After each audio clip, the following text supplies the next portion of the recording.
ദൈവത്തിൻ്റെ അതിപരിശുദ്ധ നാമം വാഴ്ത്തപ്പെടുമാറാകട്ടെ. മാന്യ ശ്രോതാക്കൾക്ക്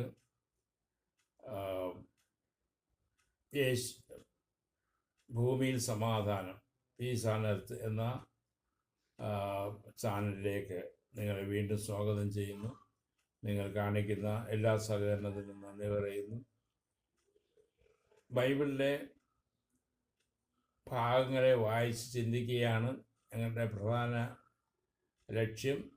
അതിൻ്റെ കൂടെ സമകാലിക പ്രശ്നങ്ങളിലും ഇടപെടാതിരിക്കുവാനായിട്ട് കഴിയാത്തതുകൊണ്ട് നടക്കുന്നതായ സംഭവങ്ങളെ ഒന്ന് വിശകലനം ചെയ്യുവാൻ എനിക്കറിയാവുന്നത് വിശകലനം ചെയ്യുവാനും ഈ സമയം വേർതിരിക്കുന്നത്. ഇന്ന് ബൈബിളിൽ ഒരു ഭാഗം പറയുന്നു, കരിന്തിരി പാത്രം തങ്കം കൊണ്ടുണ്ടാക്കണം. ഇതിനെക്കുറിച്ച് നമുക്ക് അല്പമായി ചിന്തിക്കാം. പരിശുദ്ധാത്മാവ് നമ്മെ സഹായിക്കുമാറാകട്ടെ. കർത്താവേ, ഞങ്ങൾ അങ്ങയുടെ പാദപീഠത്തിൽ കടന്നു വരുന്നു. ദൈവമേ, ഈ യൂട്യൂബ് ചാനൽ കൊണ്ട് ദൈവനാമം വാഴ്ത്തപ്പെടുവാനും അനേകർ ക്രിസ്തുവിലേക്ക് കടന്നു വരുവാനും ദൈവത്തിൻ്റെ ആത്മാവ് കൃപ ചെയ്യേണ്ടതിന് അങ്ങയുടെ പൊന്നുപാതാര വൃന്ദങ്ങളെ അഭയം പ്രാപിച്ച് പ്രാർത്ഥിക്കുന്നു. ദൈവമേ, ഈ മുഖാന്തിരം ദൈവം തന്നതിനാൽ സ്തോത്രം. ദൈവമേ, അത് നിലനിർത്തി കൊണ്ടുപോകുവാൻ ദൈവത്തിൻ്റെ ആത്മാവ് കൃപ ചെയ്യുമാറാകണമേ. ഞങ്ങളെ പഠിപ്പിക്കുമാറാകണമേ. ദൈവകരങ്ങളിലേക്ക് സമർപ്പിക്കുന്നു. കർത്താവേ, ഞങ്ങൾ പഠിക്കേണ്ടും വണ്ണം പഠിക്കുവാൻ കൃപ തരണമേ. യേശുനാമത്തിന് പിതാവേ, ആമേൻ. ഈ വേദഭാഗം, ഈ വിഷയം ഒറ്റ വാക്യത്തിലായിട്ട് തന്നെയാണ് പുറപ്പാട് പുസ്തകം 25 അധ്യായം 38 വാക്യവും സംഖ്യാപുസ്തകം 37-23 സംഖ്യാപുസ്തകം 4 അധ്യായം 9 വാക്യത്തിലുമൊക്കെ ഓരോ വാക്കുകളിൽ പറഞ്ഞിരിക്കുന്നു, കരിന്തിരി പാത്രം നീ പൊന്നിലുണ്ടാക്കണം എന്ന് പറഞ്ഞിരിക്കുന്നു. ഇത്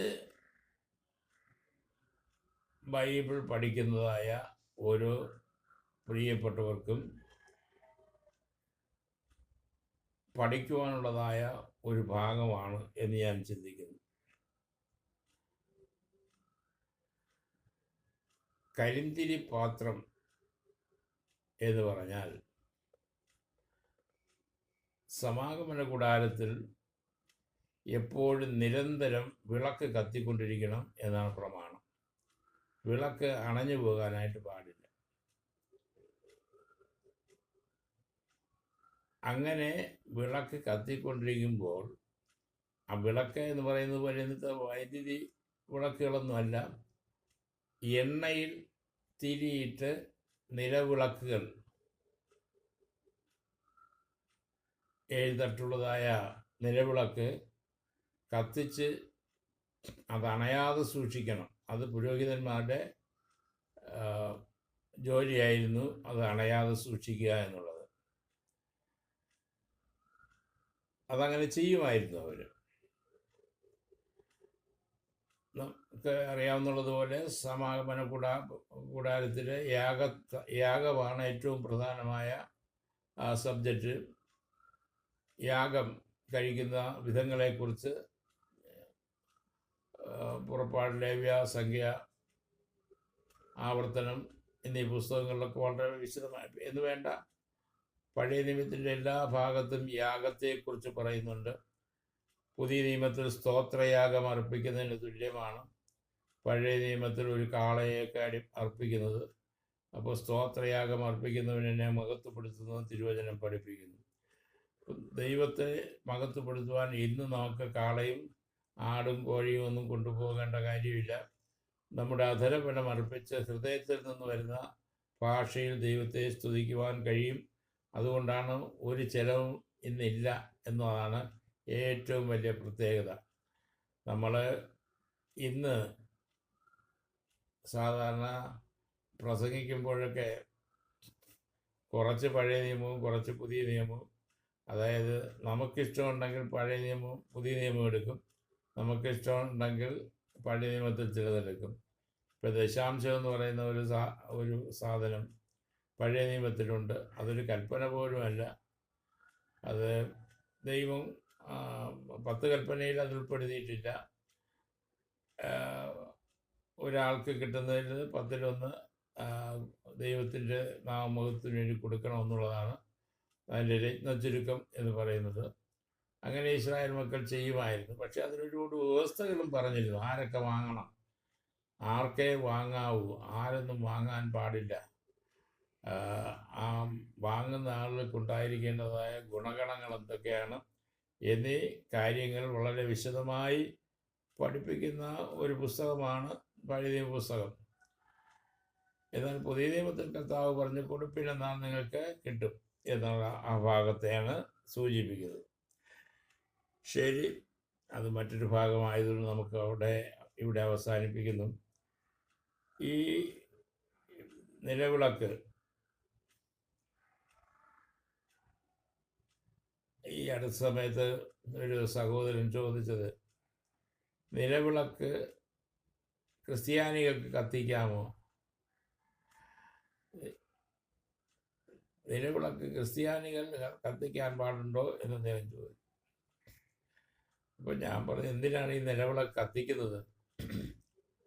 അദ്ദേഹത്തിന് പറഞ്ഞു, പ്രകാശം കാണുന്നതിനാണ്. നമുക്ക് പ്രകാശം കാണണമെന്നുണ്ടെങ്കിൽ കത്തിക്കണം.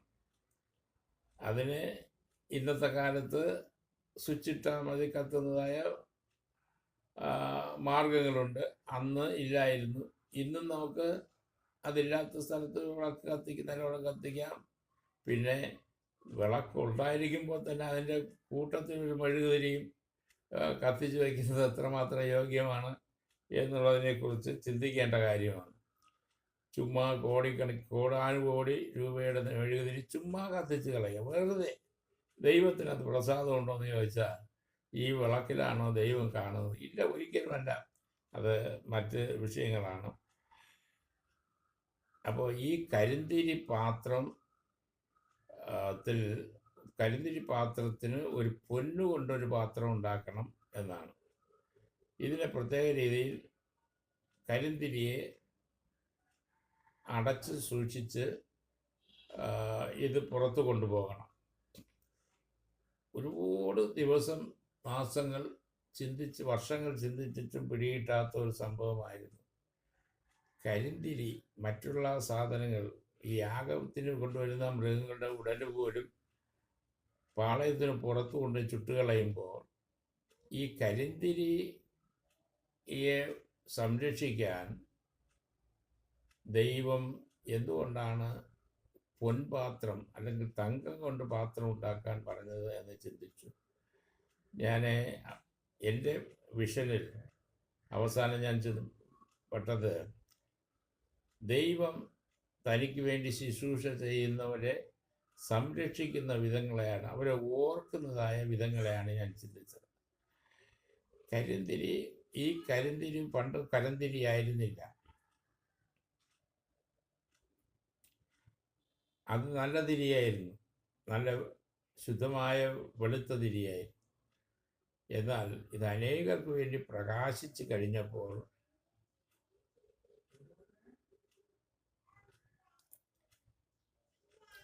അത് കരിന്തിരിയായിപ്പോയി. അതുകൊണ്ടാണ് പറയുന്നത്, വാർദ്ധക്യത്തിന് ഫലം കായ്ച്ചുകൊണ്ടിരിക്കുമെന്ന് ദൈവവചനം പഠിപ്പിക്കുന്നത്. വാർദ്ധക്യമാകുമ്പോൾ എല്ലാ പലവിധമായ രോഗങ്ങൾക്കും അടിമയായി തീരുകയും അപ്പോഴും ഞാൻ നിന്നെ ചുമക്കുമെന്ന് പറയുന്ന ഒരേ ഒരു ദൈവത്തെ നമുക്ക് കാണാൻ കഴിയുള്ളൂ. മറ്റുള്ള കാര്യങ്ങളൊക്കെ നമ്മൾ ചിന്തിക്കുമ്പോൾ ശുഭകാലത്ത് എല്ലാവരും കൂടെ ഉണ്ടായിരിക്കും, ചിരിക്കാൻ എല്ലാവരും കൂടെ കാണും. എന്നാൽ കരയാൻ സമയത്ത് ആരും കാണുകയില്ല, നിന്റെ നിഴൽ മാത്രമേ കാണുകയുള്ളൂ എന്ന് പറയുന്നത് പോലെ ഖഗങ്ങൾ മാവിൽ പെരുകും വസന്തേ എത്തിലാ ശരത്കാലത്തിങ്കൽ അതിലൊന്നുപോലുമേ എന്ന് കവിവാക്യം പറയുന്നു. വസന്തകാലത്ത് പഴങ്ങളൊക്കെ ഉണ്ടായിരിക്കുമ്പം പക്ഷികൾ പോലും വന്ന് കൂട് കെട്ടി ചേക്കാറ്.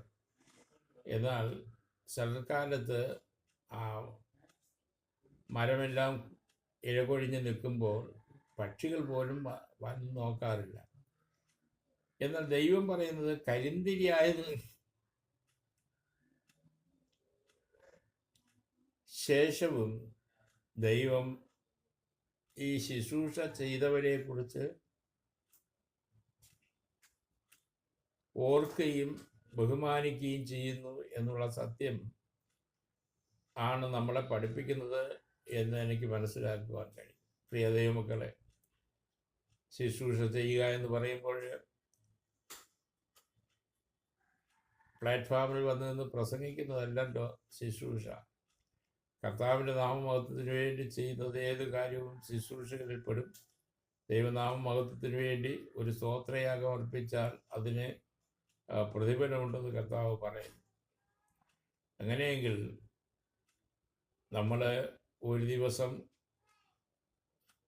കത്തി മറ്റുള്ളവർക്ക് പ്രകാശിച്ചതിന് ശേഷം അതൊരു കരിന്തിരിയായി തീരുമ്പോൾ അതിനെ തള്ളിക്കളയുന്ന ദൈവത്തെ എല്ലാം